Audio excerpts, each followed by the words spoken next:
आपने कश्यप ऋषि का नाम सुना है? बड़े ही महान ऋषि है। उनकी 16 पत्नियां थी। अब 16 पत्नियों में से एक का नाम था कद्रु और दूसरी का नाम था विनीता। ध्यान से सुनिएगा। कद्रु के संतान सारे सर्प थे। That means all her children were snakes. And Vinita के पुत्र थे अरुण और गरुड़। अब इतिहास तो ऐसा है कि कद्रु और विनीता के बीच में आपसी झगड़े के कारण वे एक दूसरे को पसंद नहीं करते थे और कद्रु ने विनीता और उनके पुत्रों को अपने वश में कर रखा था।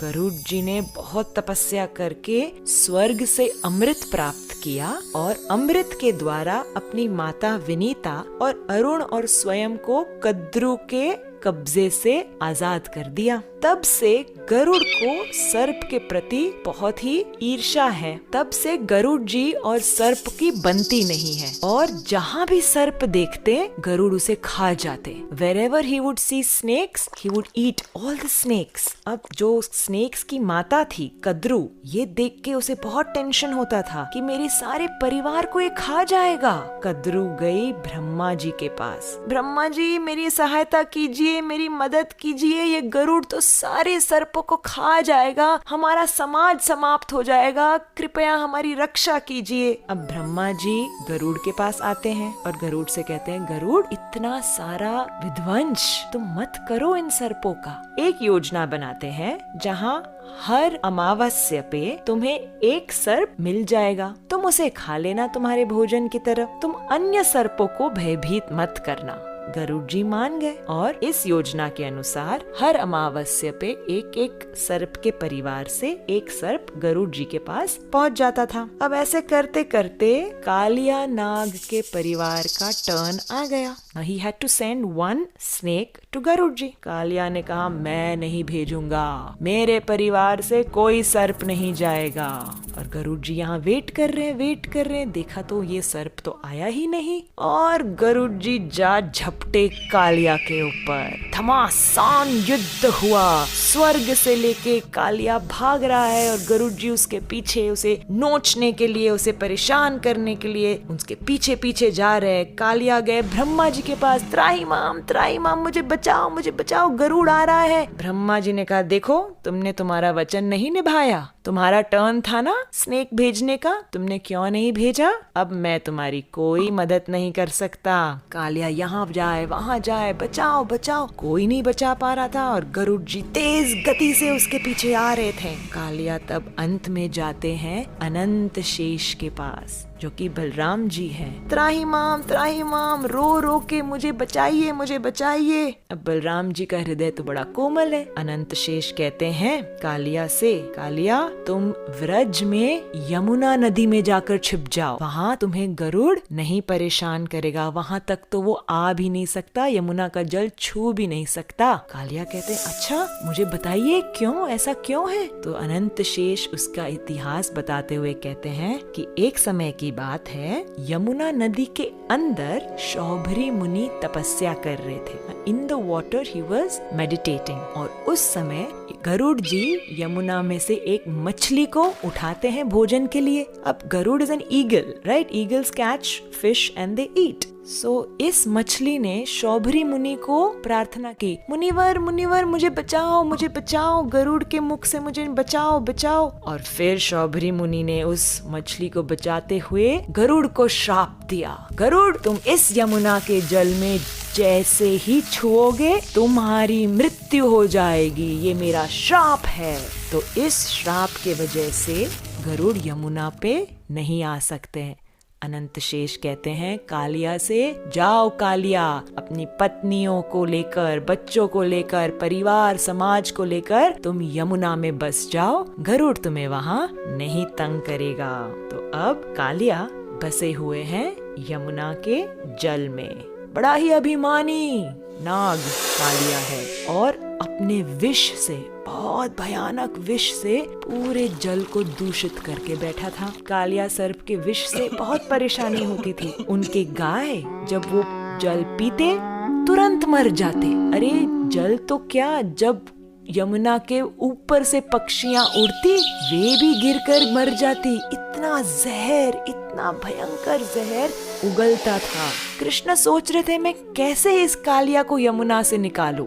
रोज जब मैं गैयों को लेके आता हूँ चरने, तब दाऊ जी मेरे साथ होते हैं। बलराम जी बड़े भाई हैं मेरे, वो मुझे कभी यमुना के पानी में जाने ही नहीं देंगे।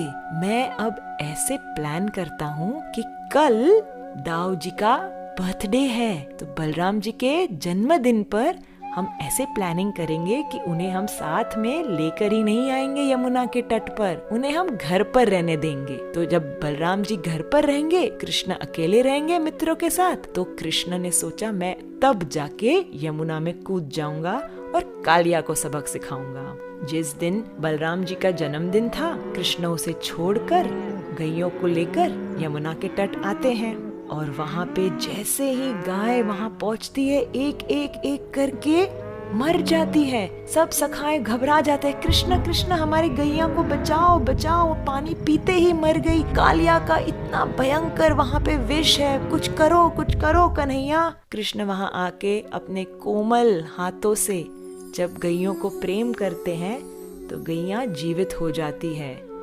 कृष्ण कहते हैं अभी तुम घबराओ मत, सब एक साइड पे खड़े हो जाओ। कृष्ण कदम्ब के वृक्ष पर चढ़ते हैं और धीरे धीरे एक डाली पर पहुंच के वहां से सीधे अंदर यमुना में छलांग मारते हैं। जैसे ही छलांग मारते हैं, बहुत बड़ा स्प्लैश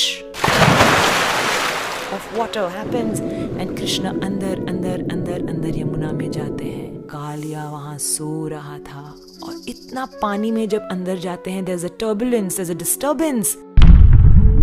कालिया की पत्नियां कहती हैं, अरे बालक तुम यहाँ क्यों आए? क्या तुम्हारी कोई गेम यहाँ आ गई? क्या तुम्हारा कोई बॉल यहाँ गिर गया? जल्दी जाओ यहाँ से। अगर हमारे पति ने तुम्हें देख लिया तो तुम्हारी खैर नहीं, तुम्हें मार डालेगा। तुम यहाँ से चले जाओ बच्चे, चले जाओ। कन्हैया कहते हैं, देवी मुझे तुम्हारे पति से ही मिलना है, मुझे कालिया से ही काम है, उठाओ उसे। घबराते हुए पत्नियां कहती हैं, नहीं नहीं नहीं बच्चे तुम जाओ, उनका जहर बहुत ही स्ट्रॉन्ग है, तुम तो मर जाओगे। कृष्णा ने देखा कि अब ये पत्नियां उन्हीं के पति की साइड ले रही है, तो जोर से कालिया नाग के जो एक पूंछ थी उसके ऊपर अपने पद रख के जोर से स्टैंप किया और कालिया उठ गया। इतने सारे उनके हजारों फण थे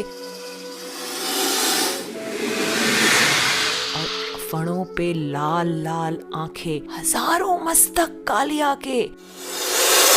कौन आया है मेरे पानी में मुझे डिस्टर्ब करने? कृष्ण सामने से आए, छोटे से पर कॉन्फिडेंस देखो। कहते हैं, मैं आया हूँ कालिया, तुमने हमारे यमुना को इतना प्रदूषित कर दिया है, तुम यहाँ से निकल जाओ। कालिया कहते, तुम मुझे यहाँ से निकालोगे? मैं तुम्हें मिनटों में समाप्त कर दूंगा। और कालिया जोर से रनिंग रनिंग रनिंग करके आके कृष्ण को पकड़ने लगे। कृष्ण थोड़ी साइड में हट गए, कालिया आगे निकल गया। वापस Kaliya swimming swimming swimming swimming करके आके अपने चुंगल में पकड़ना चाहते हैं कृष्ण को। कृष्ण यहाँ से वहाँ, वहाँ से यहाँ। कालिया अपने फणों से ऊपर नीचे आगे पीछे कृष्ण को पकड़ ही नहीं पा रहा है। और कृष्ण ने तब कालिया के मस्तक पर छलांग मारी।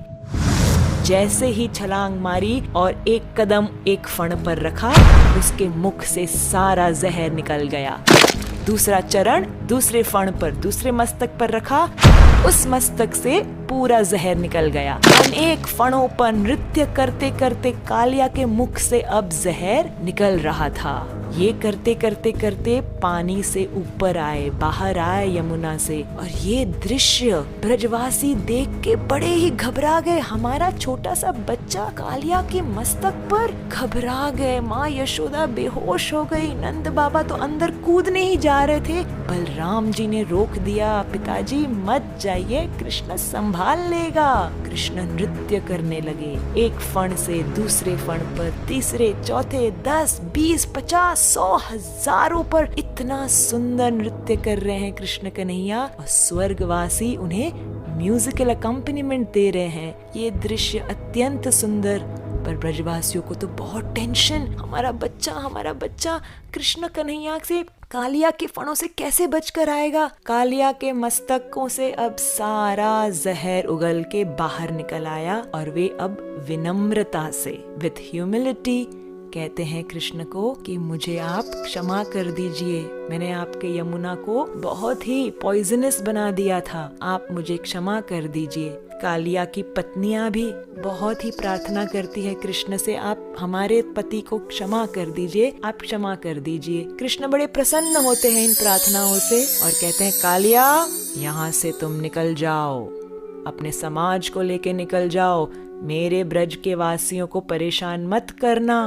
कालिया कहते हैं पर प्रभु मैं यहाँ से निकलूंगा तो गरुड़ मुझे खा जाएंगे, वो तो इतने समय से रुका हुआ है कि मैं कब यमुना से निकलूं और वो मुझ पर झपट के मुझे खा जाएंगे। कृष्ण ने कहा घबराओ नहीं, तुम्हारे मस्तक पर अब मेरे पद के चिन्ह हैं। Seeing my footprints on your head, Garud will not trouble you. Kaliya तुम निश्चिंत होके यहाँ से निकल जाओ। कालिया और उनकी पत्नी, बच्चे, समाज सब कृष्ण को प्रणाम करते हुए यमुना नदी से निकलकर गहरे समुद्र में चले जाते हैं और कृष्ण अपनी कृपा से यमुना को पूरी तरह से स्वच्छ और अमृतमय बना देते हैं। ये देखकर ब्रजवासी, ग्वाल बाल, सखा, गोपियां इतने आनंदित, जय जय कृष्ण तुमने कर दिखाया, तुमने हमारे यमुना नदी को बचा दिया, तुम्हारी जय हो, तुम्हारी जय हो। इस प्रकार से कालिया दमन लीला ब्रज में हुई।